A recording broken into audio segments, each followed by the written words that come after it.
So I reached out to Matt Tate, covers KU, both men's basketball and football, and I said, hey, I'd like to get somebody on, a former Kansas player, if you don't mind. He recommended Carter Stanley, who joined us, a former Jayhawks quarterback and now a part of investment advisor at UBS. He joins us on Sick on 365 Radio and 365 Sports. How proud are you of what you have seen with your alma mater?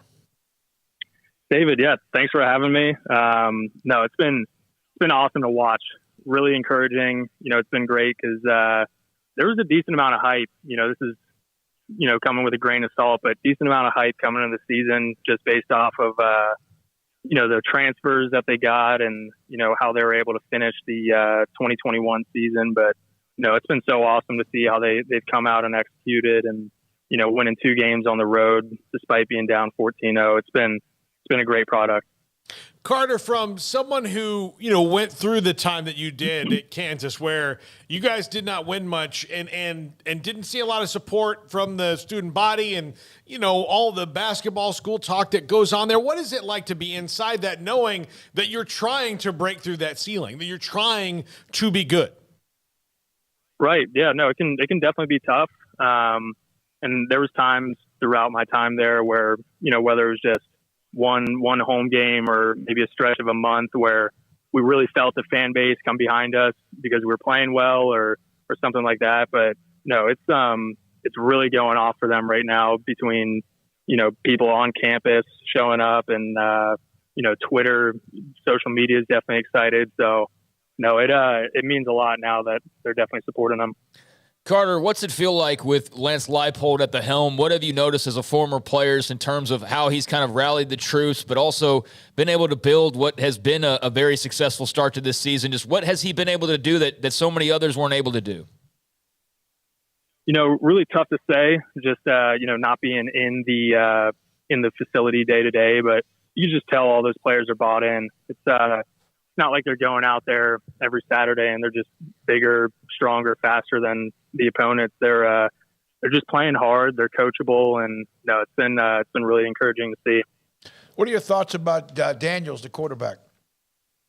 I mean, he's been lighting it up. It's been awesome to watch. You could tell that last year, towards the end of the year, he was really feeling comfortable and playing some efficient ball, but maybe a play or two that would cost them, not necessarily cost them, but kind of hurt their chances to essentially win the game. And no, he's been absolutely lighting it up, and it's been awesome to see. What about this offense has clicked for them, do you think, from last year to this year? Yeah, I think mainly just repetition. If you think about it, Coach Leipold, he came in, he didn't even get a spring ball with those guys last year. So they were just kind of thrown to the fire, having only fall camp for a month and then going into the season. But I think it's been huge for them, just, having a whole off season together and, a lot of guys return for the most part. And no, it's been great to watch. So, Carter, I'm not sure if you realize this, but Jalen Daniels won the Big 12 Offensive Player of the Week honors. Did you realize he's the first Jayhawk to win Offensive Player of the Week since you won Offensive Player of the Week back in 2019? Wow. Yeah, no, I did see that. That's incredible. And, it's been awesome and certainly well-deserved. I think we were able to get 2 Defensive Player of the Weeks as well. And, no, it's been really fun to watch, and it's awesome how much those guys are buying in. So what do you remember about your Offensive Player of the Week honors beating Texas Tech? A pretty big performance, throwing for over 400 and scoring 4 total touchdowns. Definitely a fun one. It was good. It was our second week under the offense coordinator at the time, Brent Bierman. And it was tough because the week before we had a really good showing. We were playing at Texas. Really good game. We unfortunately lost on a last-second field goal. But, no, it's definitely a good feeling. And, I know Jalen knows this, but you're only as good as your next. And, the way he's playing, I got a lot of confidence in him. You played in the KU. We've seen this rising up to beat Texas a couple of times, as you know. And also, that was a game in which you threw for over 200 yards against the Horns. What do you remember about that one? Yeah, that game was wild, man. That was just the true definition of a team win. As far as offense, defense, special teams, defense was lights out in that game in 2016. I think we forced like 5 turnovers. Offense, for the most part, we struggled, but did enough in the fourth quarter, I think, on the last 2 drives to come out with a win. We're talking to former Kansas quarterback Carter Stanley, Sikkim 365 Radio, 365 Sports. Jayhawks are off to a 3-0 start with a win, of course, against West Virginia on the road to start their Big 12 play, and also the win at Houston this past weekend. What do you think the mood is like on campus for Kansas versus Duke, undefeated on the football field this week? Yeah, I can promise you it's a little different than what people were thinking of, before the season started. I'm sure people could have imagined that both teams would have had a loss or 2 by now, and obviously it would have been the old basketball narrative, and it certainly still is. That's not discrediting either program's basketball team, but no, it's got a lot of hype around it. I don't know if you saw, but Jayhawks were definitely trying to get College Game Day to come in. Mm-hmm. Didn't happen, unfortunately, but definitely wasn't a lack of effort on the Jayhawks part. So, no, it'll be exciting to watch, and Duke definitely has a good thing going right now. So I'm fired up to watch that one. Could you imagine if this was in November and it was Kansas Duke, and then they had a nightcap of basketball? Man, yeah, I mean, that'd be something else, because there's I think it's coming up here soon, but late night in the fog is always a big event for our basketball team, and I think it usually happens on a Friday night before one of the football games. So yeah, I mean, hopefully we could keep it rolling, and again, not sure what weekend that falls on, but be a great weekend to be in Lawrence. Have you met personally Lance Leipold? Haven't yet personally, but no, he's reached out, which was really cool. I've talked to some other former players as well, and it's awesome that he's reached out to guys that he didn't even coach, and just means a lot from the alumni, and seems like a great guy. And I'll shoot him a text from time to time after the games, just saying congrats and whatnot.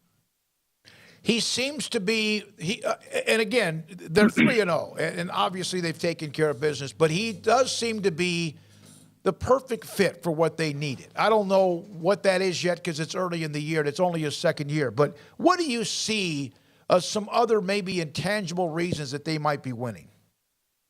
Yeah, no, I think it's spot on. So far it definitely does seem like a perfect fit, and he's not a guy that's a flashy guy, and he came in there and it was going to be all business. And you look at his resume, he's definitely built some programs in the past and been successful other places. So no, it's been really good. And not only him, but just the fact that he carries his assistant coaches with him, it seems like, from the previous locations he's been at. That's a big thing as far as culture, and just those coaches being on the same page, and they're used to the just daily operations of what they do. It's a fun time, huh, to be KU after the win in the national championship. Of course, basketball, we know. Do you have like text threads with former players that go on as they're doing and having this kind of success? Oh yeah, it's great. I'm in a group chat. It's actually a fantasy football group with some of the former guys I played with, and no, there's been a lot of all capital letters in that in that chat. Fired up watching them play, and yeah, we're all pumped for them. All right, Carter, you working for UBS, is that right? Yes, sir. Yeah, just working for UBS, and apologize if my voice sounds a little gone. I actually just finished up my last exam that I got to take and passed it, so definitely feeling good about it. Good for you. Congratulations. Man. Yeah, congratulations. What's more impressive, that or taking an oncoming blitz? You know what? I'm going to go ahead and say the blitz. Yeah, you got different things in mind. It's, at the end of the day, it's there's a lot of serious aspects about the work, but it's not the same pain as getting hit by a Baylor defender or Texas or Oklahoma defender. So you took the test. Do you already know whether you passed it, or is that something you'll get soon? Yeah, it's pretty nerve-wracking. So you're in there, and I think it was 2.5 hours, and you click submit, and you pretty much just see a cursor spin on the screen for about 10 seconds. And then if you pass, it just says pass. If you fail, it shows you like your percentage and what you need to work on. But yeah, sure enough, submitted it, said a quick prayer, and saw the 4 letters, and I was pumped. That's awesome, man. That's got to be so nerve-wracking. Congratulations on getting through it. That's awesome. Start that next chapter in what you're doing post-football. Thanks for your time, Carter. Appreciate you jumping on, giving us a perspective of being at Kansas and what you see right now with them. Yeah, David, I really appreciate you having me on, and thanks for talking up the Hawks. You too. You absolutely. They've earned it. Carter Stanley, former KU quarterback, and he also got that investment broker or advisor test done as well. Good for him. And he was a part of that 16 team. That's the one that got Charlie Strong fired when they beat Texas. And I'll